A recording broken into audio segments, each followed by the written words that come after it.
we haven't really seen many opportunities for GC to have the sub in and play in place of any of the players on Endpoint. So at least not that I've seen, and I've watched pretty much every game of women's carball and pretty much every women's tournament.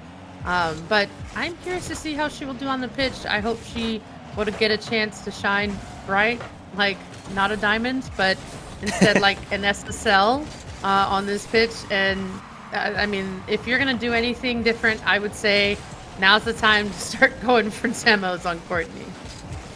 Yeah, making sure that you slow down Gen.G as much as possible. Through demos is always I would say, the ideal way. It's very hard to knock them off their game any other sense outside of significant psychological warfare. But for right now, I feel like it's been fine. It's been opening 40 seconds, and it's been really middling. No one's really had their first real opportunity. Slumpy 1-1, but if Bella and Courtney are both going to challenge, most likely that's not going on target. Yeah, I mean, anytime you see Courtney go up for the ball, that's going to be scary. I've gone against Courtney myself in Season 3. Let me tell you, it was not a fun experience, ever. But, yeah, I was just a Champ 1 player at the time. Didn't have as many hours in Rocket League and training as I do now. And looking at this roster of Endpoint, again, we did see some great moments where this team, who is a lot better than I am, brought some close games or closer games than some of the other ones we've seen with Gen.G. So Endpoint has it in them. Yes, the sub out with Takara coming out for GC. There's going to be some differences in the plane, but as you mentioned, there's still synergy there. There's still a lot of good things that could happen on the pitch.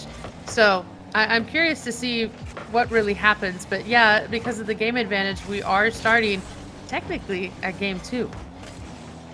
It can be a bit awkward to try to keep straight, but at the end of the day, all it means is that Gen.G is functionally playing in a best of 5. They just have to make sure they win 3 games, and then they're all good. And either way, Endpoint has a little bit of a harder task. I kind of like this for the succinct nature of the format, but it's also a great way to reward that upper bracket team for not dropping anything, and making sure that they can keep that going is dependent on their offense. However, it's Endpoint finding the opening all the way across the field. This super sub GC getting it. Wow, wow, wow. Okay, the pass from Alanis to GC. GC's coming out strong. Maybe she's been hitting the training packs. Maybe we counted her out a little bit too soon, or counted up the, chemistry of the team changing up a little bit too much. But now we see Bella in the corner waiting for maybe something to happen here with Courtney. Now it's going to go back to Courtney. It goes center. Slumpy clears it away. Now Kate's on the attack, looking to get it to her teammate. She does. Bella's there. She can't complete the play, but Courtney can. An all-around team play. Gen.G Mobil1 Racing Black putting one on target with everybody on their team getting involved to make it happen. That's such an unfortunate touch there from GC. That she plays it perfectly, goes all the way across, gets the speed flip, gets the save, but then it unfortunately just rolls right back middle, past that second defender, that line of defense that they're relying on, and it's going to go straight into the net. So not the best way to get scored on, but it's still showing the Endpoint, even when they do get scored on, they are in the way, they are contesting these reads. It's not just a free shot into the back of the net from Gen.G. They still really have to calculate all their angles correctly, and Endpoint naturally then has to do the same, as Alanis unfortunately get the miss, which means Gen.G can maybe lock into it and yet another attack, because this one's going to go all the way across. Kate can't get the finish. Courtney certainly will. Yeah, what a shot, what a shot, what a shot. I mean, Courtney, we already know about Courtney, but that pass from Kate was so nice. And just everybody on Endpoint looking a little out of place there when that one was scored, but there's still only a 1-goal differential in this game too. 1 minute, 55 seconds left as Kate goes up, looks to double. No, actually, she just leaves it for Bella. Maybe she wanted to keep it that way, keep things a little bit unpredictable. You don't want to do the same thing over and over. These teams can read that, especially a team like Gen.G Mobil1 Racing Black. And it goes center, but no, it's going to be cleared away. On the attack is Alanis. Can't get the touch, can't get the read. Courtney up with it. Dangerous, dangerous moment. Slumpy just caught out a little bit there. Again, nothing is more terrifying than Bella with a lot of space, especially in the air, and also Slumpy chasing a demo, being able to get that side boost, but then dodging Kate and predicting the flip reset pace from Courtney. It's just too much to handle. Yeah, it's just very difficult. As we see Slumpy and Kate go for this kickoff. He goes up to the corner, goes for the center, looking to get it to Bella or Courtney. But Slumpy comes charging in, tries to put it on, but it is going to be saved away. Courtney just really showing a lot of patience and great motions in the way that she just patiently can always get the reads. I mean, I wish I put as much time into Rocket League as Courtney did. Maybe I would be a lot better, but I mean, Courtney's just another level. Yeah, Courtney's a nice combination of a lot of different moments of Rocket League, and that you have to put in a lot of hours, but of course a lot of people do that. It's making sure you get the quality hours, working on the mechanics, finessing all of that, and then being able to play enough of the team games and the kind of solo playlists to be able to condense everything into a complete package. And I think all of Gen.G is trying to aspire to that, in that every single one of these players can be really the lead taker. They can make all the plays that they need to throughout every single series that they play in, and I think that's what really makes Gen.G difficult. It's not just shutting down one player. You really have to watch every single person as Kate nearly pulls a rabbit out of the hat and tucks that one through. Instead, they'll settle for a Bella shot. The last I can say from Milan is keeping this one at a 2-goal game, but despite all of this, Gen.G's pressure is milking out all these seconds from the clock, so therefore with 10 seconds remaining, this game looking like it's going Gen.G's way. Yeah, oh my goodness, the last minute goal attempt. 3 seconds left on the clock. Look at this. Sloppy tries to clear it. It goes to Bella. Courtney gets that nice little touch. Gets it just under GC. I mean, I don't know if that's lag or something, but it actually kind of looked like that should have been a touch from GC. So, just a little unfortunate there, but there is now a 3-goal difference. This one looks like it's about to be closed out here in this game one. As Alanis looks to keep hope alive, to keep the ball up. No, it is going to drop down. And game one goes to Gen.G Mobil1 Racing Black. Yeah, it's a tough one, particularly. It just seems like a little bit of a wearing down by Gen.G of Endpoint, but it's also partly just due to those singular moments where Endpoint looks even, and then maybe a little bit of overcommit, and then it leads to Gen.G with an air dribble and Gen.G going forward to the bump, Gen.G getting multiple follow-ups on a read, and it's all those singular moments where you can play 4.5 minutes solid, and then those 5-second spans where you don't quite have the read, that's when you get scored on. Yeah, it's kind of heartbreaking when that happens, but I mean, both of these teams have a lot in their tool belt. It's just going to be about Endpoint finding a way around all 3 players. I mean, again, we do talk a lot about Courtney because we know that she's, basically a pro, and Bella and Kate are on the way there. And it's just a little bit of a skill difference, speed difference, accuracy difference, but Endpoint definitely. We've seen them pull closer games. I'm curious to see what the rest of the series will look like.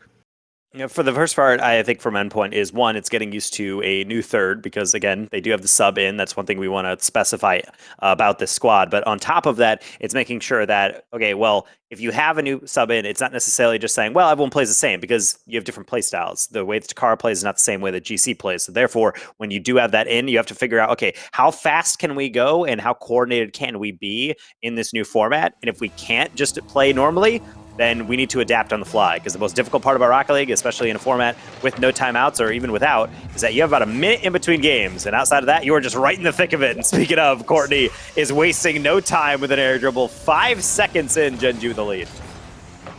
What a nice shot. Courtney just goes up, another touch.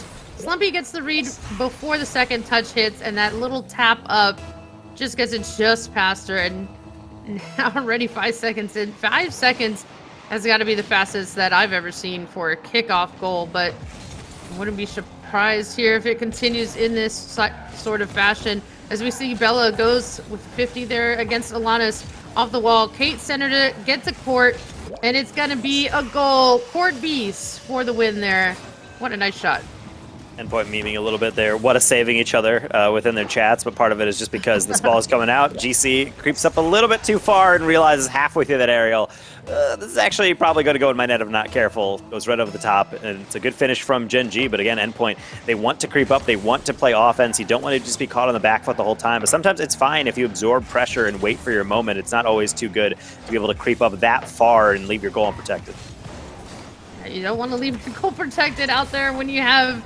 I mean, any one of these players can really start to score on open net, so you just don't want to leave it that way. And there it is. Alana's able to score a wide open net from Gen.G. I'm not entirely sure what's going on here. Is something odd happening? Well, just strange. It's like I see 2 players double commit from Endpoint, and I'm thinking, okay, that's fine. Gen.G is back. And then suddenly just in the net, and I'm thinking, oh, well, I really thought Gen.G would have been able to handle that, but I guess not. Yeah, it's just not something we should expect from them. We haven't really seen too many open nets from them. I want to say really ever, the whole of this tournament thus far, let alone regular series play. But you know, we just roll with it, and you know, good on Endpoint to see that and try to capitalize. They see another opportunity, can't exactly capitalize. Is the ball going to drop down? Bella now leading the charge. Throws it right to Courtney, goes off the ceiling, goes for another touch, gets it past all of Endpoint, and now she puts one on the target for herself as well. Yeah, it's a tough one, especially Bella. When you have that much setup, she knows that she's really just dangling the ball in front of Endpoint, daring them to challenge, because regardless of how they take that angle, how they approach that read, she's going to be able to hit it across people. So really difficult to say, as GC actually puts a meme in the chat, a classic 6-man's line of nothing they could do about that read. So incredibly difficult to deal with for sure, and I'm sure that is how the feeling often goes with a lot of these players, where Bella has that much time to set up. You more or less just have to accept that you're probably going to be facing a kickoff in a couple seconds. Yeah, it's very, very difficult to try to get these clears as the constant attacks coming from Gen.G look like they're going to be gold. Endpoint almost got that one there, off by probably about 10 pixels, but you know, hey, it was very close. This is what you want to see from them. Continue the pressure onto Gen.G. You cannot give them any space. And maybe they can put another 2 goals on target. They do have 3 minutes. They just got to keep it up and keep the ball coming away from their net. Courtney, almost lobbed that one. Slumpy last-second adjustment to be able to get that deflection. Meanwhile, Courtney is still lurking upfield. Now same with Alanis. Everybody just trying to chill upfield and look for a little bit of that pick-off play where you lob one high and then someone taps it back. But maybe sometimes you just can rely on the old classics. A fantastic save by Bella to deny that one. Keeping this in a 2-goal game, I would say, for right now, but nearly, if not for that post, very well could have been 4-1. Now on the far side, this game really picking up a lot of pace. Endpoint just trying to make sure they catch Gen.G sleeping. Yeah, Alanis throws that just right to the corner. Maybe she's thinking it'll go to GC, but that 50 is not what you want to see. Courtney could have gotten something, and Slumpy, her touch is just going to get saved away by Kate. Ongoing attacks by Endpoint have been impressive. I want to see more of it. They just have 2 minutes to try to switch things up here. And they have Kate, who has wide open space, passes to Bella, passes it back down, but it is not past to Courtney. She's a little bit too far out of the play. Courtney will still ricochet that one all the way across and be out for blood. That's a demo to be able to slow down the clear attempts. Courtney into Bella. Back to Courtney, into Kate. I don't know if she's going to be able to wrap around that one. No, in fact, it's going to go wide. But Kate will still, regardless, try to keep the play alive with their dribble. And even with all of that, Gen.G, again, burning off precious seconds. Endpoint desperately needs. Endpoint just trying to, I would say, tread water at the current moment, just trying to make sure they get this ball out and then focus on the offense. But first have to get past the midfield line, something Gen.G does not feel like they're willing to give up too easily. They're not giving up any midfield pressure, but it does look now that Alanis and Endpoint have found a way, but it is thrown away, cleared away, yeeted away, and that's going to be another goal for Courtney, for Gen.G Mobil1 Racing Black. I just love saying their name too so much. Gen.G Mobil1 Racing Black. Say it as fast as you can. It's a lot of syllables, I gotta say. It's one thing problematic when you get that certain sponsor. Yeah, it might give you a lot of money to invest into your teams, but then you're forcing us casters to use all those syllables in one name. So making sure you get all those relevant parts are important. But hey, I mean, if there's any team that you gotta respect them and say their full names and make sure that they're happy in that regard, it's Gen.G. This is why they're regarded as the best women's team in the world. Right now, they are just in control. It doesn't feel like they're ever losing any grip on the steering wheel of the series, and there's obvious and ample evidence of why. The defense looks clean. They're confident. They're pre-jumping each other. They're getting all these touches upfield as they're almost waiting for these creative plays. It's just fascinating to watch a team this in sync. It almost looks like they saved that. That was just, I don't know what was happening. Kate was chilling on Endpoint's net and cleared it back towards Gen.G net. But, you know, this is exactly what I talk about. Teams always say, teams always think about whenever you're in this game that you always have to be passing upfield. How can you get upfield? And, you know, they're actually playing this like it's soccer. They're passing it forward, they're passing it backward. They're just making sure that their passes are going to their teammates, and they're trying to always be there at the right moment, but not in a way that could ever be dangerous. And Gen.G Mobil1 Racing Black take this one.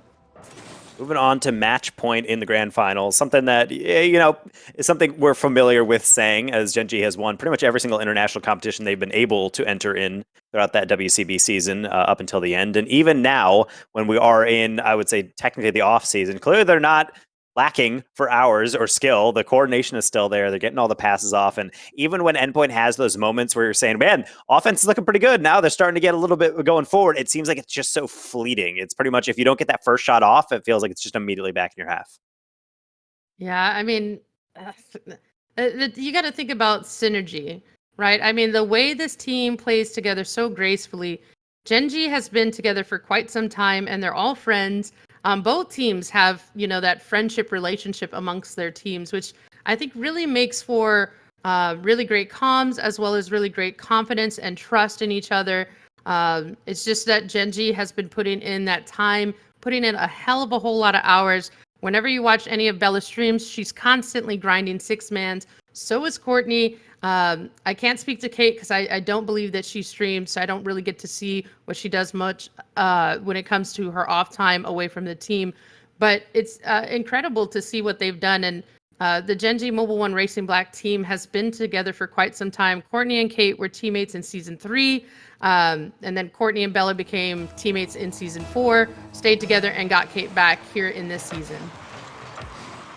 Well, it's rewarding that trust. It's not just what so many pro players in the RLCS lately of saying, it's all nepotism, you just get your friends. Well, if you're friends with some of the best in the league, then it's not too big of an issue, but it is an issue if you're Endpoint and have situations like this. Courtney just way too fast to be beaten out in the midfield, gets another open net. What a shot. Oh, man. You know, I want to see Endpoint come in this. I want to see this go to a best of 7, as this is a best of 7 series, but with Gen.G, you know, having that game advantage and already winning some of the games here, I mean, Endpoint's going to have to start going again, like I've mentioned before. I think they need to go for physicality. They don't need to go out of their way to focus on Courtney, but maybe at least go for more bumps out of the plays and things like that, and boost steals as well, and see if that doesn't make a difference. Definitely making sure that you disrupt it in any sense. We've been talking about this for Gen.G, and then how do you stop them? Well, you don't necessarily stop them. You just kind of try and throw some tacks underneath the wheels or anything to be able to grind the gears, because it's so difficult otherwise. It looks just easy as ever with the Bella over to Kate. And as you mentioned, yeah, getting those boost steals is an important part. It seems like right now, it's almost like the resources aren't even on the side of Endpoint. They're just not able to reach that play in time. No one was watching that ball off the backboard and into the middle of the field. And when you don't have that marked, typically Gen.G is going to be there to fill that space. And time again, it looks like they are. Courtney nearly nabbing a third. Yeah, it's Bella on the corner, coming off there. It's going to be a pass to Alanis. That's a dangerous back pass / center, and Courtney just going to be able to get the read and score off of that unfortunate back pass. And when you are in situations where you're playing high-level gameplay, sometimes you make a mistouch. Doesn't really matter, because you're playing against players that aren't going to be perfect. Courtney's going to be all but perfect. You get it free open backboard like that, it's going to go in. We had a game earlier in which Courtney shot, I believe, 6 shots and 6 goals throughout a majority of that game. And then in this one, Courtney, yet again, shooting 100%. Finally not shooting 100%. That's going to be a miss, but even then, nearly Kate putting it home. Bella keeping the attack alive. Slumpy able to shut the door on that. It's wild what we're seeing here on the pitch, that's for sure. But oh my gosh, the demos are happening in the reverse direction of what we suggested. It's not Endpoint going for the demos, it's Gen.G. And it leads the net to be open. That pass coming from Bella to Courtney, and Kate getting that demo. It just, the whole team plays. It's beautiful to see both of these teams play, but you got to give it to Gen.G. Their speed, their accuracy, it's honestly very aggravating if you're on the other team to try to shut it down. Yeah, Endpoint is like many a team. Endpoint is a solid roster, definitely one of the best in EU.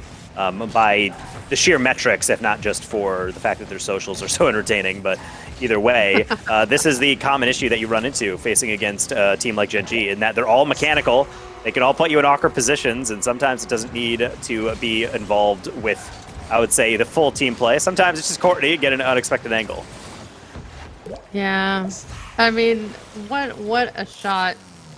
I mean, it is curious to look at Endpoint right now, though, and the cars that they're, in right now. It is a little bit curious. These are not their main vehicles, as we see Slumpy, in this clown car. I like to say, like, everything looking really 80s-fied, something that you normally don't see. GC has requested me to view the game from her perspective. I gotta say, these are the worst camera settings I've ever seen in my life, and I would rather never see those again. Oh, what? I played the other day with 400 on the view, so you know what? I don't think it's that bad if it leads to a win.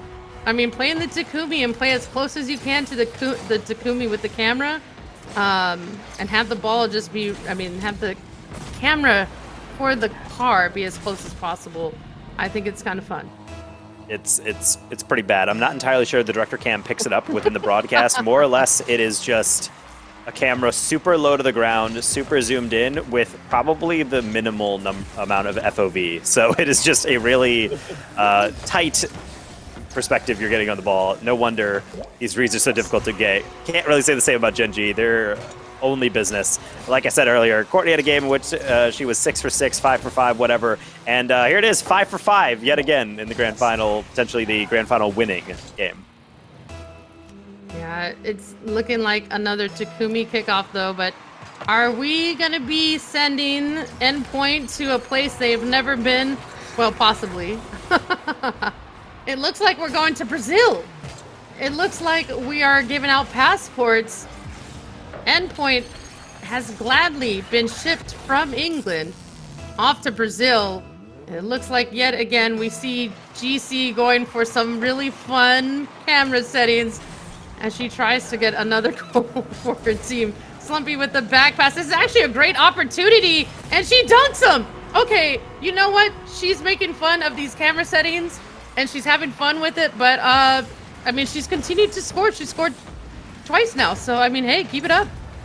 Yeah, both the goals for her team, so there's probably something to that. Probably, actually, I don't really want to incentivize bad behavior, so I don't know if this is necessarily the best thing to be saying on broadcast, but either way, it's nice to be able to at least get something going. Right now, Gen.G just trying to have fun with it, make sure they get their goals in style. As you can see, the pre-jumps starting to come out of their camp. Yeah, pre-jumps are fun, though. As Slumpy and GC look to clear that away. That double commit, a little dicey. Alanis takes it, goes for 50, goes to the wall, goes to Slumpy.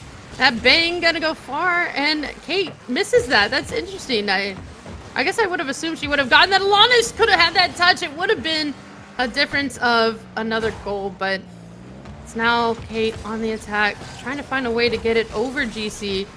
Against with GC and Alanis. Goes hard, it goes high, and it's just gonna be a miss, but it's all calculated whiffs, maybe? No, it's not gonna go in. It's cleared away. Endpoint is trying to get creative with it as well. You see kind of I would say double commits, but mostly it's just like pre-jumps, trying to get an unexpected contact on the read, and not always you're going to be able to get that one. This is just Gen.G having fun, taking a little victory lap, waving at all the egg fans in the stands and whatnot. So it's ultimately just going to be their grand finals to win. So unfortunately, it seems like yet another result within the scale of Women's Rocket League that is going somewhat the way that we expect. But I got to say, credit to Endpoint yet again. Again, a team that throughout the EU season within WCB and other competitions, they've kind of been counted out, maybe not seen as one of the top teams. And yet this is yet another women's event that is international, in which they are reaching a grand final, or at least past top 4. The progress from this team is definitely something to behold. Yes, and there is main event that they need to worry about, and if they make main event, all of these teams, for the most part, will make main event top 6 of the tournament here today. There were only 8 teams invited, so you just need to make top 6 to make it. And unfortunately, I have checked with the admin, and unfortunately, we are not playing by last goal wins. So it looks like Endpoint has unfortunately lost this game. And so we will be able to see a GG's in the chat from Gen.G Mobil1 Racing Black. They have taken yet another one